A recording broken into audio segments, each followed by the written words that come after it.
D'abord, on a bien compris que c'est quoi un abscisse curviligne. D'accord? Donc, c'est la mesure d'un point. مثلا, vous avez un point ici, M. Donc, la mesure d'yellow, mais la mesure de l'arc qui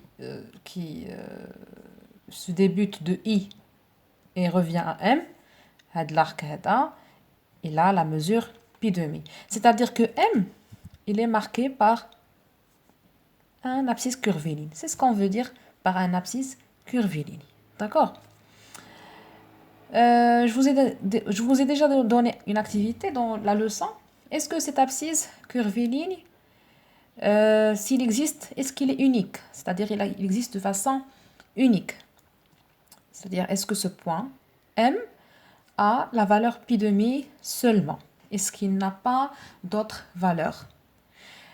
Effectivement, oui. Pourquoi? Là, déjà, on a dit qu'on est sur le cercle trigonométrique. Toujours. Qu'est-ce qu'on remarque? Lorsqu'on commence par M et on effectue un tour sur le cercle, par exemple dans le sens positif, on revient à M. Si on effectue encore un deuxième tour, on revient à M. Un troisième tour, on revient à M, et ainsi de suite. Et bien sûr, ceci, lorsqu'on ajoute la longueur, lorsqu'on a fait un tour, c'est-à-dire on a ajouté une distance, une longueur, laquelle? C'est 2pi. On vient de parler que le périmètre du cercle, ou bien du tour, lorsqu'on fait un tour, on tourne sur le cercle. Et puis, on effectue un périmètre, bien une longueur de pi. Cette longueur de pi, si on l'ajoute à pi demi, on va avoir la valeur sur laquelle on va tomber ici. Alors, ça va être 2 pi sur c'est 4 pi, donc c'est 5 pi demi. Et donc, pi demi, ma justement, la seule, ou bien le seul abscisse curviligne de M, mais on peut avoir aussi M, donc aussi M, d'abscisse curviligne 5 pi sur 2. Si vous ajoutez encore un deuxième tour, vous allez faire la même chose. On va ajouter 2 pi à 5 pi sur 2. Vous allez obtenir donc 4 pi sur 2, donc c'est 9 pi sur 2.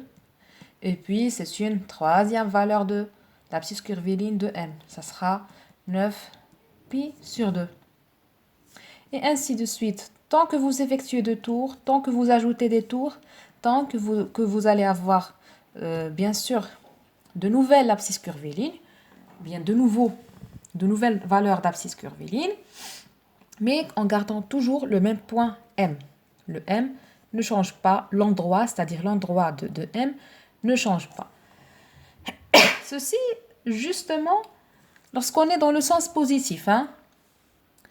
Alors, si on change de sens, c'est-à-dire on marche comme ça sera autre chose. Donc, on va, au lieu d'ajouter le 2pi, on va soustraire le 2pi. C'est-à-dire, on va mettre, par exemple, pi demi ici, moins 2pi. Donc, ça va être quoi? Ça va être, donc, on a moins 4 pi sur 2.